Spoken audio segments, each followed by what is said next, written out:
রাজার মন আর কিছুতেই ভালো হচ্ছে না। মন ভালো করতে লোকেরা কম মেহনত করেনি। রাজাকে গান শোনানো হয়েছে, নাচ দেখানো হয়েছে, বিদূষক এসে হাজার রকমের ভাড়ামি করেছে। যাত্রা, নাটক, মেলা মৎসব, যাগযজ্ঞ, পুজো পাঠ সব হলো।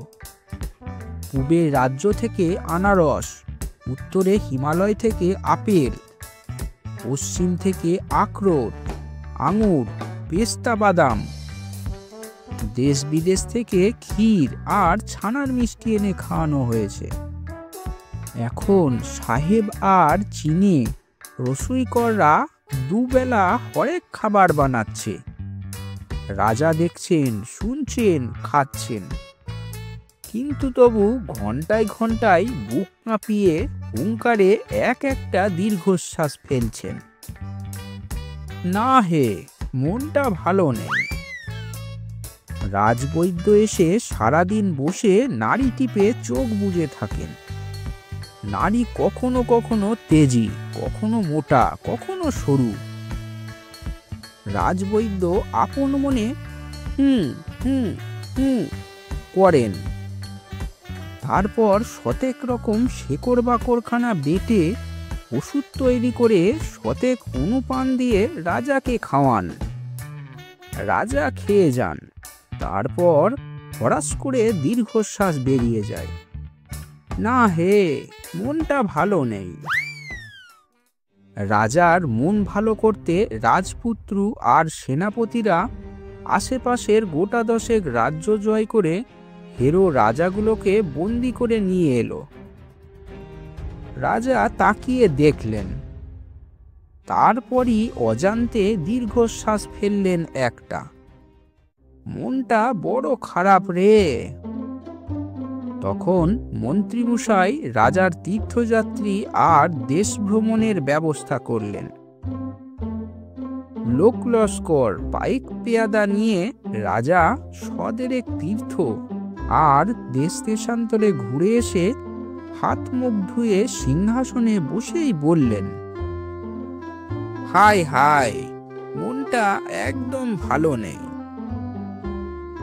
ওদিকে ভাড়ামি করে রাজার বিদূষক হেদিয়ে পড়ার চাকরি ছেড়ে দিয়েছে। রাজনর্তকীর পায়ে বাত, সভাগায়কের গলা বসে গেছে, বাদ্যকরদের হাতে ব্যথা, রসুইকররা ছুটি চাইছে, রাজবৈদ্যকে ধরেছে ভীমরতি, সেনাপতি সন্ন্যাস নিয়েছেন, মন্ত্রীমশাইয়ের মাথায় একটু গন্ডগোল দেখা দিয়েছে বলে তার স্ত্রী সন্দেহ করছেন, রাজপুরোহিত হোমযজ্ঞ এত ঘি পুড়িয়েছেন যে এখন ঘিয়ের গন্ধ নাকে গেলে তার মূর্ছা হয়। পূজাদের মধ্যে কিছু অরাজকতা দেখা যাচ্ছে। সভা পণ্ডিতরা রাজার মন খারাপের কারণ নিয়ে দিনরাত গবেষণা করছেন। রাজজ্যোতিষী রাজার জন্মকুণ্ডলী বিচার করতে করতে আঁক কষে কষে দিস্তা দিস্তা কাগজ ভরিয়ে ফেলেছেন। একদিন বিকেলে রাজা মুখখানা শুকনো করে রাজবাড়ির বিশাল ফুল বাগিচায় বসে আছেন। চারিদিকে হাজারো রকমের ফুলের বন্যা, রঙে গন্ধে ছয়লাভ। মৌমাছি গুনগুন করছে, পাখিরা মধুর স্বরে ডাকছে।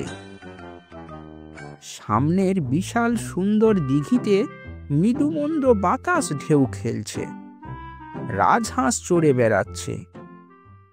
রাজা চুপচাপ বসে থেকে হঠাৎ সিংহ গর্জনে বলে উঠলেন, গর্দান চাই।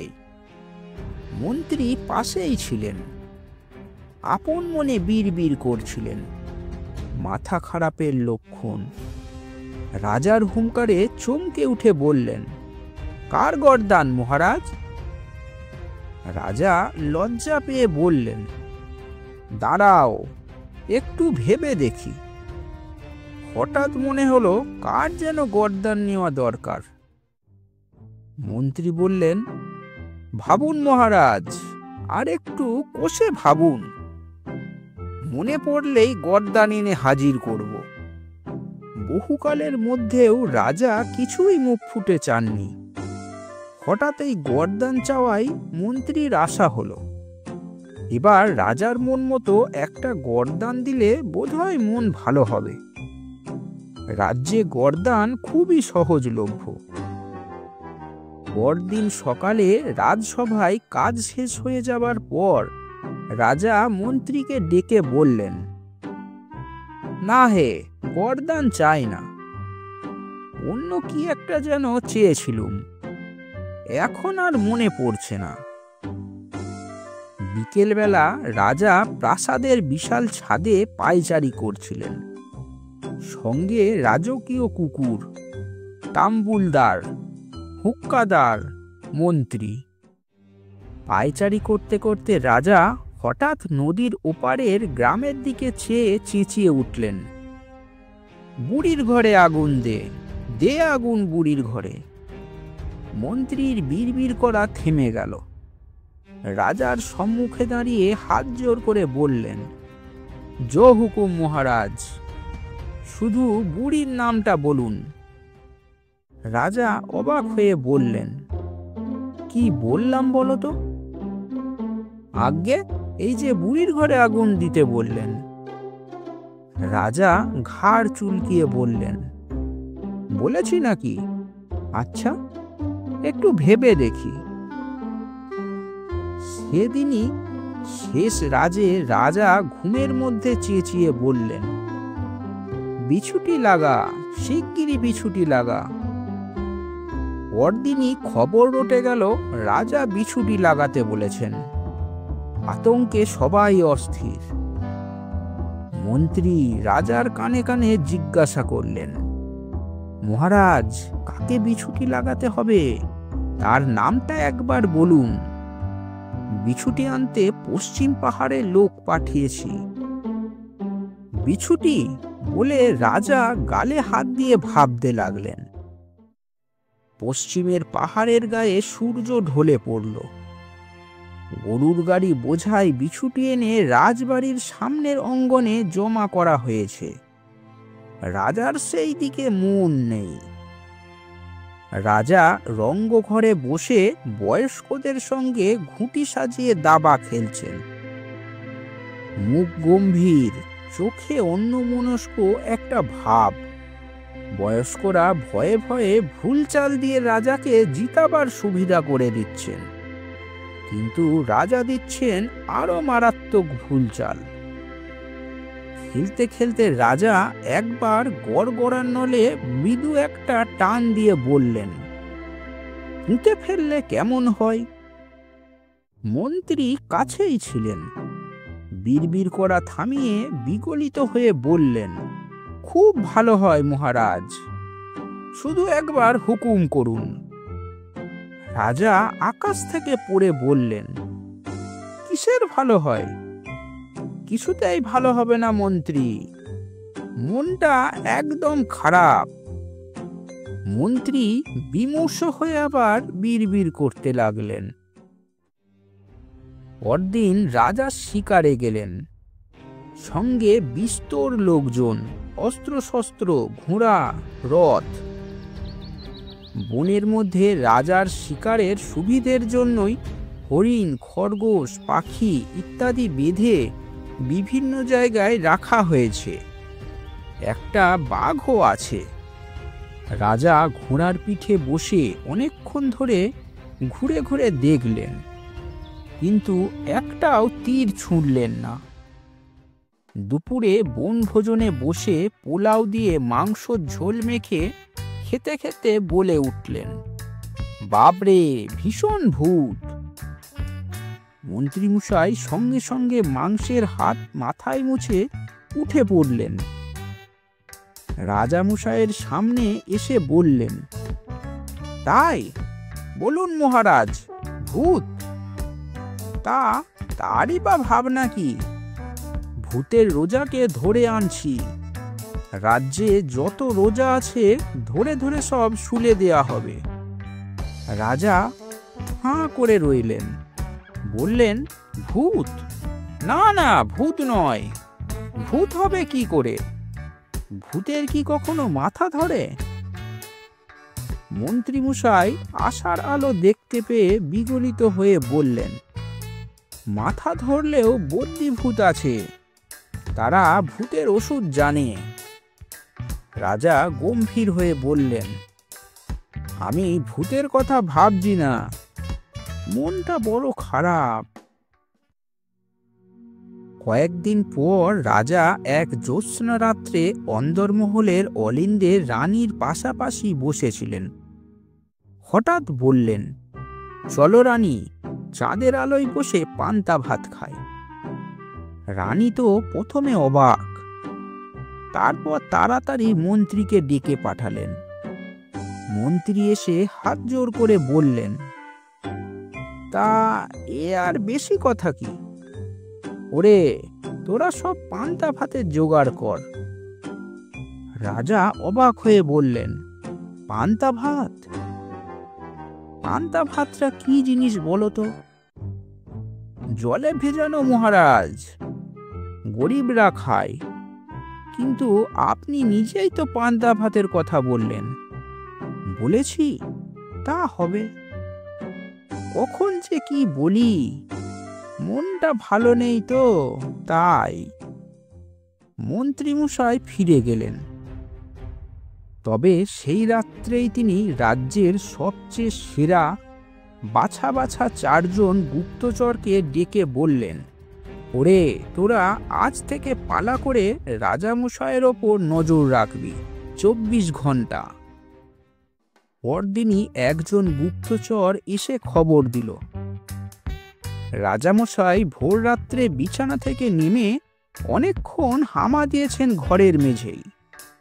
আর একজন বললেন, রাজামশাই একা একাই লাল জামা নেবে বলে খুঁত খুঁত করে কাঁদছে।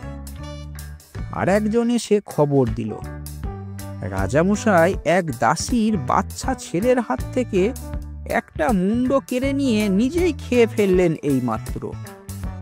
চতুর্থ জন বললেন, আমি অতিশয় জানি না, শুধু শুনলাম রাজামশাই খুব ঘন ঘন ঢেকুর তুলছেন আর বলছেন সবই তো হলো, আর কেন?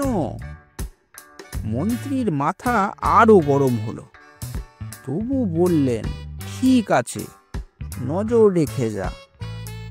পরদিন প্রথম গুপ্তচর এসে বলল, আজ্ঞে রাজামশাই আমাকে ধরে ফেলেছেন। রাত্রে শোবার ঘরে জানালা দিয়ে যেই উকি দিয়েছি, দেখি রাজামশাই আমার দিকে চেয়ে আছেন। দেখে বললেন, নজর রাখছিস? রাখ, বলে চোখ বুজে শুয়ে পড়লেন। দ্বিতীয় জন এসে বললেন, আজ্ঞে আমি ছিলাম রাজার খাটের তলায়। মাঝরাতে রাজামশাই হামাগুড়ি দিয়ে এসে আমাকে বললেন, কানে কেন্ন ঢুকবে, বেরিয়ে আয়। তৃতীয় জন কান চুলকে লাজুক লাজুক ভাব করে বললেন, আজ্ঞে আমি বিকেলে রাজার কুঞ্জবনে রাজার ভুঁইমালি সেজে গাছ ছাঁটছিলাম। রাজা ডাকে খুব আদরের গলায়, বললেন, ওরে, ভালো গুপ্তচর হতে গেলে সব কাজ শিখতে হয়, ওভাবে কেউ গাছ ছাঁটে নাকি? আয় তোকে শিখিয়ে দিই। বলে রাজা নিজেই গাছ ছেঁটে দেখিয়ে দিলেন।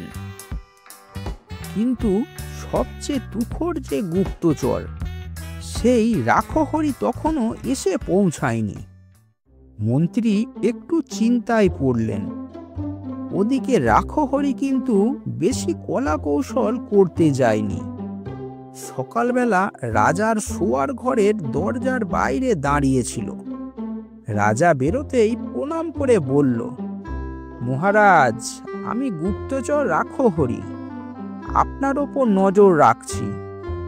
রাজা অবাক হলেন, স্মিত হাসলেন, হাই তুলে বললেন, বেশ বেশ, মন দিয়ে কাজ করো।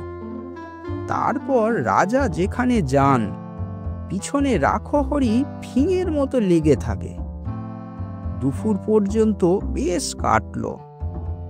দুপুরে খাবার পর পান চিবোতে চিবোতে রাজা হঠাৎ বললেন, চিমটি দে, রাম চিমটি দে। সঙ্গে সঙ্গে রাখহরি রাজার পেটে এক বিশাল চিমটি বসিয়ে দিল। রাজা আঁক করে উঠে বললেন, করিস কি ওরে বাবা? রাখহরি বললেন যে। পেটে হাত বোলাতে বোলাতে রাজা কিন্তু হাসলেন। আবার দুপুর গড়িয়ে বিকেল হলো। রাজা বাগানে বেরোতে বেরোতে হঠাৎ বলে উঠলেন, ল্যাং মেরে ফেলে দে। বলতে না বলতে রাখহরি ল্যাং মারল। রাজা চিটপটাং হয়ে পড়ে চোখ পিটপিট করতে লাগলেন।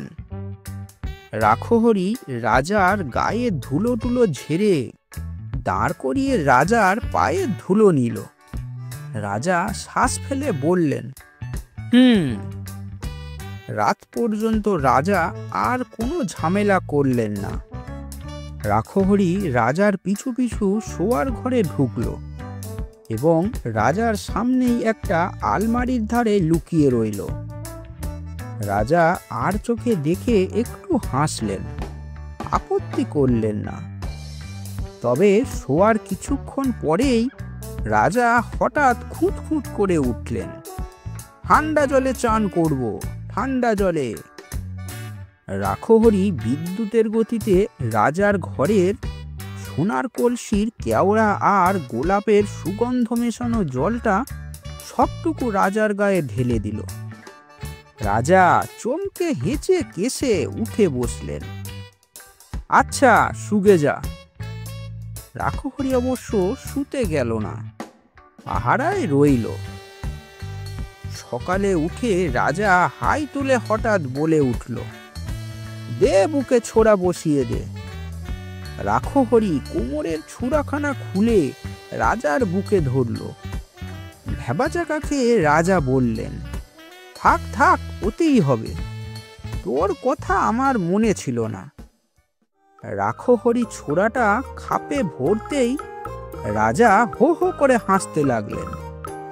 সে এমন হাসি যে রাজবাড়ির লোকজন সব ছুটে এলো। রাজা হাসতে হাসতে দু হাতে পেট চেপে ধরে বললেন, ওরে, আমার যে ভীষণ আনন্দ হচ্ছে, ভীষণ হাসি পাচ্ছে। খবর পেয়ে মন্ত্রীও এসেছেন। রাজার বুকে পিঠে হাত বুলিয়ে বললেন, যাক বাবা, মন খারাপটা গেছে তাহলে।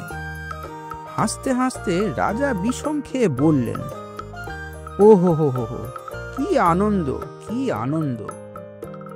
তারপর থেকে রাজার মন খারাপ কেটে গেল। কিন্তু নতুন একটা সমস্যা দেখা দিল আবার। কারণ নেই, কিছু নেই। রাজা সব সময় কেবল ফিক করে হেসে ফেলেন। খুব দুঃসংবাদ দিলেও হাসতে থাকেন। যুদ্ধে হার হয়েছে, ফিক।